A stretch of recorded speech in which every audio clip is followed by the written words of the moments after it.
الحمد للہ رب العالمین۔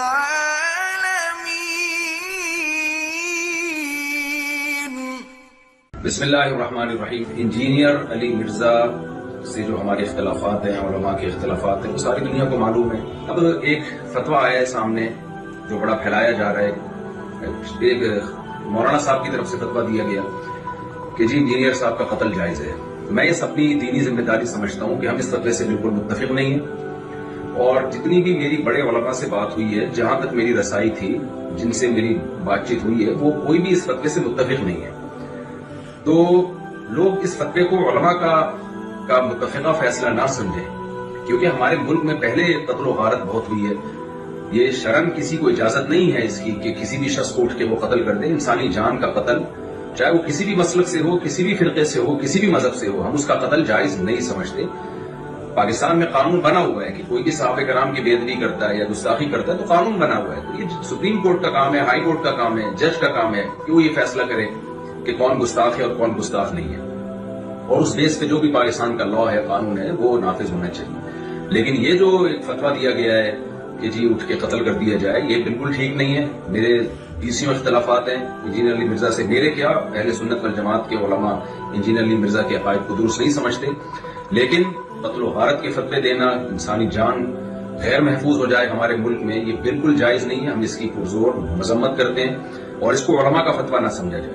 ایسا نہ ہو کل کوئی سرفرا اٹھے اور کسی انسان کو قتل کر دے گستاخی کی بیس پہ، بے ادبی کی بیس پہ، تو یہ بالکل غلط ہے۔ ہم اس کی بھرپور طریقے سے مذمت کرتے ہیں، اور علماء بھی، جہاں تک میری رسائی علماء سے ہوئی ہے، وہ بھی اس عمل کو جائز نہیں سمجھتے۔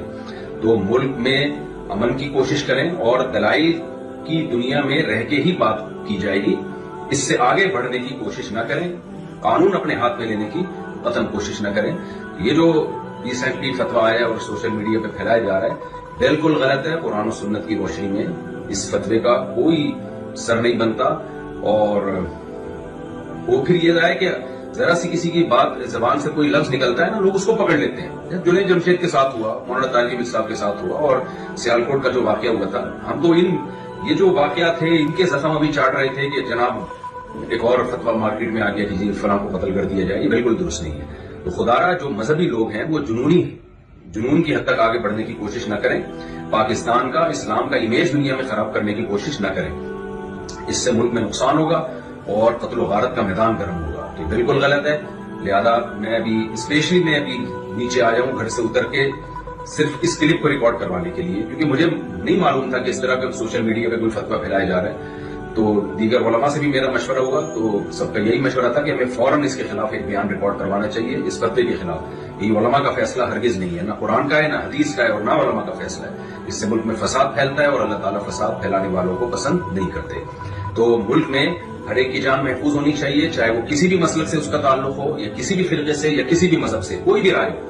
دلائل کی دنیا میں آپ ضرور ڈیبیٹ کریں، دلائل کی دنیا میں آپ ضرور ایک دوسرے کو چیلنج دیں، اور اگر آپ سمجھتے ہیں کہ کسی نے کوئی کام ایسا کیا ہے جو آئین کے خلاف ہے، اسلام کے خلاف ہے، تو لا کے ذریعے اس میں پنشمنٹ کی کوشش کی جائے، قانون کا سہارا لیا جائے۔ جج فیصلہ کرے گا کہ کیا سزا بنتی ہے یا نہیں بنتی۔